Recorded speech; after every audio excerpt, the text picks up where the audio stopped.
ეს მონადირეების არხია. მე მარლენი ვარ. ამ არხის ავტორი და წამყვანი. ვნადირობ, სადაც დაშვებულია ყველგან და ყველაფერზე, კანონის ფარგლებში. ვეძებ, ვეცნობი და ვიღებ თქვენთვის საინტერესო, გამორჩეული ისტორიების და უნარჩვევების მქონე ხალხს. ეს არხი მონადირეებისაა. Adventures Live Geo. მეგობრებო, მოგესალმებით ყველას პატივისცემით რუსთავის ფილიალიდან. მაღაზია კალიფში ვიმყოფებით, რომელიც მდებარეობს მერიასთან ახლოს კოსტავას 23 ნომერში. დღეს გთავაზობთ სიახლეს ჩვენს მაღაზიაში, დაახლოებით 1 წლის წინ ვაკეთებდით, გონი ამისთანა იარაღს, ხო? ხო, ასეთი მსგავსი იარაღი იყო. დიახ. იგივე ფირმა ოუნდ ის არის სახელის ერქვა იმას მენელი ბელმონტე, რომელიც ერთობლივი ნაწარმი იყო იტალია, ესპანია, ანუ აწყობილი იყო. იმასაც პასიონი ერქვა, სხვათაშორის რო ვნახე ვიდეოში, ხო? პასიონია ისიც ოუნდ ის იყო აწყობილი ესპანეთში. ეს ამ შემთხვევაში? ამ შემთხვევაში ეს არის სრულად იტალიაში დამზადებული და ნაწარმოები სანადირო გლულულიანი ტოფი, კლასიკური სანადირო გლულულიანი ტოფი, ნახევარდატომატური მექანიზმით, ბენელი ინერცია სისტემით აღჭურვილი.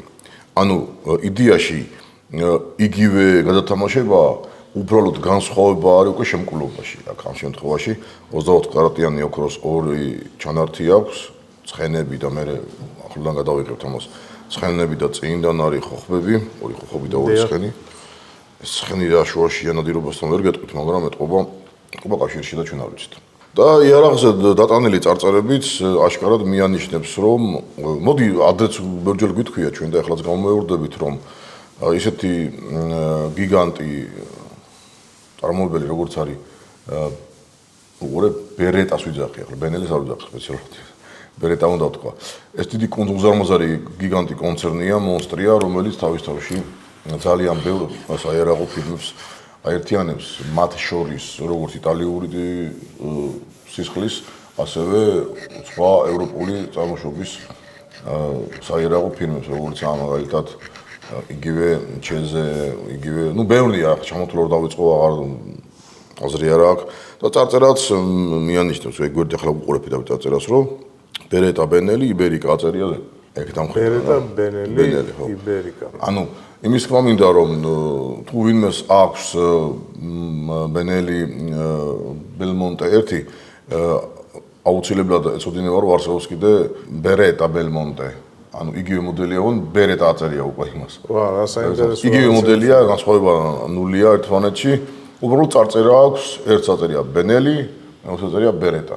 ანუ ეს კიდე იმის მიმანიშნებელია, რაც ახლა თქვი, რომ ეს ერთი კონცერნია და რაღაც მოდელებს ასე ერთობლივად კოალიციაში აკეთებენ, ამზადებენ რა, არა. ხარისხობრივ რამე სხვაობას იძლევა მაგალითად? არა, ხარისხობრივად განსხვავება არის ნული, იმიტომ რომ ყველა ვარიანტში გინდა ესპანეთში იყოს ეს იარაღები აწყობილი, გინდა იტალიაში, ხარისხის კონტროლს ყველა ვარიანტში იტალიაში გადის რა. ანუ ის დეტალები, რომლებიც არის დაწყებული კაკლის მასალიდან დამთავრებული, რულის გაბორგულობით, რომელსაც ძალიან დიდი ყურადღება ექცევა ამ შემთხვევაში. ისეთი გიგანტი, როგორც არის ბერეტა და ბენელი, დაუშვებელია. აი ძალიან იშვიათი შემთხვევა შეიძლება რაღაცა გაპარვა იყოს რა. აი მე პირადად არ მინახია ხოლმე რა, აი ესეთი აშკარა წუნი იარაღზე არ მინახია, როცა ამ ფილმებს ეხება. ზუსტად ხშირად ჩვენი მაყურებლები ძალიან ხშირად ხმარობენ ხოლმე გინდა მონაწერი, გინდა რომ დამირეკავენ ბრენდი და ბრენდულობა არ ნიშნავს იმას, რომ ფირმაა და დიდი ხანი არის. ბრენდი თავის თავში მოიცავს ხარისხს, ანუ ბრენდის სახელი ავტომატურად ნიშნავს ხარისხს.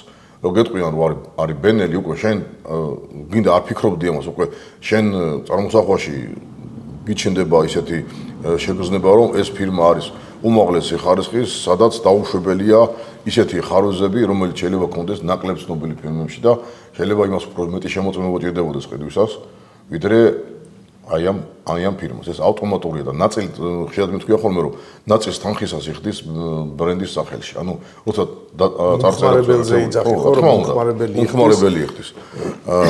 ნაწილს თანხისას და ეს მიუღებელია ჩემთვის, იმიტომ რომ იმ სახელში იმალება ის დიდი ტრადიცია, ის ხარისხის კონტროლი, ის რეპუტაცია, სოფლიო რეპუტაცია.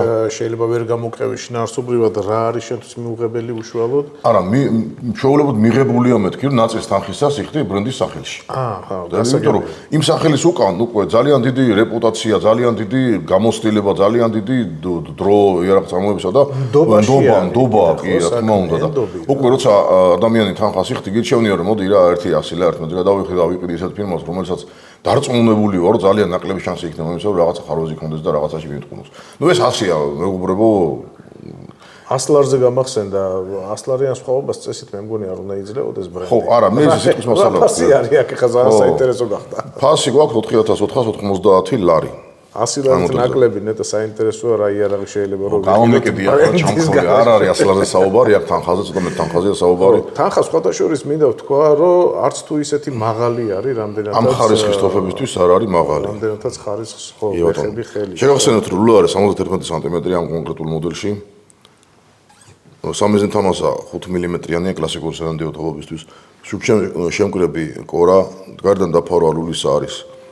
პრიალა შავი ნატოვი არ არის, ხავიანი. გაბრგულობის ამბავი. გაბრგულობა 18 გვაქვს, ამ შემთხვევაში იტალიელებმა ტრადიციას ცოტა არ იყოს უღალატეს და 18-დან 18-4 გაბრგულოს, იმიტომ რომ ეს მოდელები არის აღჭურვილი CIA-ების დამღებით და თამამად შეგვიძლია მყარი საფანტის სროლა ამ კონკრეტული მოდელებიდან. ანუ გარანტირებ 100%-იანი გარანტია გვაქვს. იმისა რომ პრობლემა არ ექნება. ანუ ეს ტოფები რო გავიდეს ამერიკაში, სადაც ზოგიერთ ჩატში შეზღუდვა გუშინ მეგობარს ველაპარაკე, ჩემ მეგობარს, რომელიც ამერიკაში ცხოვრობს და იქ პირდაპირ მითხრა, რომ ჩვენთან წყალზე მცურავ ფრინველებზე რბილი საფანტის ხმარება კატეგორიულად აკრძალულია. ხმარობენ სპეციალურ ვაზნებს, რომელიც ცოტა იაფიღებს. კიო ისიც არისო, ის ვაზნებიც არის რბილი საფანტის ვაზნებიც არის, მაგრამ შეზღუდვაშია, ანუ კანონია წინააღმდეგება. გარდა ამისა, აუცილებლად უნდა ვიყენოს შემზღუდავი. 80-ზე მეტი შედება არ შეიძლება ნახევრად ავტომატურად წარმოიდგინე. და პლუს ამას აუცილებლად მყარი საფანტი, თუნდა ნაინადირო და სროლის მანძილი რო თქვენ მაგაზე გქონდა ხოლმე საუბარი და უკვე პრაქტიკული მონადირეს ვკითხე, რომელსაც ჩემზე მეტი გამოცდილება აქვს ვაღიარებ ფლოტის საფანტის ნადირობის, იმიტომ რომ მე პრაქტიკულად რამდენჯერმე მაქვს ნახმარი ეს საფანტი და ვერ მოიხიბლე და საშუალო მანძილი რო უთხარი რა მანძილზე ნადირობთ მეთქი ამ მყარი საფანტით, რა გონია რა მანძილი მეთქი. ეს არხი მონადირეებისა Adventures Live Geo. ნუ რა ვფიქრობ ალბათ 20 მეტრამდე. ძალიან ახლო მანძილი, მაქსიმუმ 25 მეტრა და ძალიან ხშირად დაჭრილი ფრინველი ეს მოპოვება გვიწევს ხოლმე მეორედ. ანუ ის ენერგიას ვერ უზრიფავს, ვერ კვირავს ის სუბუქის საფანტი და ძალიან ხშირად ხდება ხოლმე ისე რომ ფრინველი არის დაჭრილი და მეორე ხდება ამ ფრინველის თავიდან მოპოვება. ანუ დაბივანია რუსულად. გასაგები არის.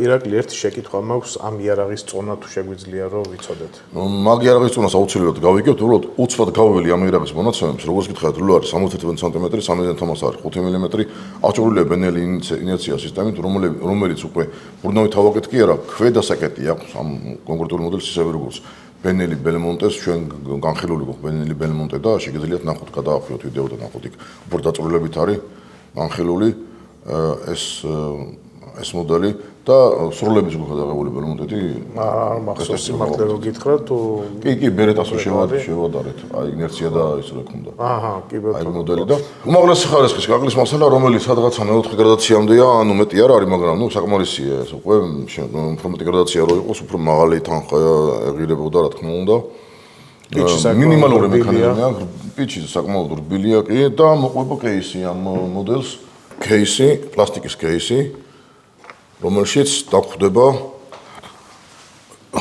ჩოკური შევიწროების მოსახრაχνი ქანჩი და ასევე რეზმის გამასწორებელი თავაკით, აი ახლა მოვიდა და კარგად გამოჩნდეს. ლულაში დატოვებულ ხრახნებს ასუფთავებს, სანამ ახალ ჩოკურ შევიწროებას ჩავხრახნით, ანუ მაქსიმალურად სუფთა იყოს. მე სპეციალური აი ესეთი ზეთით, ეს არის ჩოკური შევიწროების ზეთი, რომელიც მაღალ ტემპერატურას უძლებს, ცოტა სქელია, არის ამ შემთხვევაში. ეს არის მხოლოდ მექანიზმისა და ჩოყუების ზეთი. გასაგები არის. ჩოყური შევიწროება მოყვება საკმაოდ სიმპათიურად, სხვათა შორის საკმაოდ მყარი ნამუშევარია თან. 3-4 ჩოყური შევიწროება მოყვება. მივამატებ იმასაც, რომ ესეთი ჩოყური შევიწროება არ მოყვება, ამდენი არ მოყვება, უფრო ზედ ერთი მოყვება მარტო ბენელი ბელმონტეს ამ შემთხვევაში გაგვანებიურეს და მოყვება 5 ესეთი შევიწროება. ჩვენი გემოვნების მიხედვით და არის ლულის უხუცრავად კონდახის მარეგულირებელი ასეთი დაფები, პიჩები. თუ რა არის პიჩის კონდახის მიერთების ადგილის დამხრების მიმცემი, ხო? დამხრელი და ისიც არის, რა ქვია, ღვედების გასაკეთებელი. კი, რა თქმა უნდა. ეს არხი მონადირეებისა Adventures Live Geo. დავამატებ კიდე იმას, რომ ეს მოდელები გვაქვს რამდენიმე ვარიანტში. არის 71 სანტიმეტრიანი ლურით, არის 66 სანტიმეტრიანი ლურით. ფასში არის სხვაობა? ცოტა სხვაობა არის, ხო, რამდენი სხვაობა ახლა მასალარზე არ გამომეკიდო ახლა მასალა. გასაგებია, გასაგებია. კარგი, მოდი ახლა ბოლოს წონა გავიგოთ და ამით ალბათ შევაჯამოთ ეს ამბავი. იარაღის წონა პირდაპირ ეთერში ვაჩვენოთ დაინტერესებულ პირებს. 3 და 160. კი ბატონო. ირაკლი, ესე იგი მე როგორც ხვდები, წონა, ფასი, ხარისხი, ვიზუალური მხარეები, ეს მოოქროვილი ელემენტები, თუ ოქროს ელემენტებია. მოოქროვილი ოქროდიანი ოქროთია კი. მცირე რაოდენობით, მაგრამ მაინც თავისებურ ხიბლს და სილამაზეს. საბოლოო ჯამში მინდა ვთქვა, რომ იარაღი საკმაოდ მომხიბვლელია და რაში შეიძლება ეს იარაღი გამოიყენოს ჩვენმა მომხმარებელმა? მრავალმხრივი გამოყენება შეიძლება როგორც სპორტული სროლებისთვის, ისე არაპროფესიონალური სპორტული სროლებისთვის. ფრინველზე იხმარს? ფრინველზე კი ბატონო, ნადირზე იხმარს? ნუ ნადირზეც იხმარ კი, მაგრამ თუმცა ესეთი ლულები საფანტეს ლულები ქვია ამათ და საფანტეს ასვლად არის გათვლილი მიუხედავად იმისა, რომ მშვენივრად დამუშავებს ტყუია კარტიჯს. გასათვალისწინებელი იქნება. მოკლედ მეგობრებო, თუ მოგწონთ ჩვენი არხი, თუ მოგწონთ ამ არხზე გაშუქებული ვიდეოები, ძალიან გთხოვთ გამოიწერეთ, კომენტარები მოგწერეთ ხოლმე, გაგვიხარდება ძალიან მაგრად. კარგად იყავით. კარგად ზამდებოდეთ.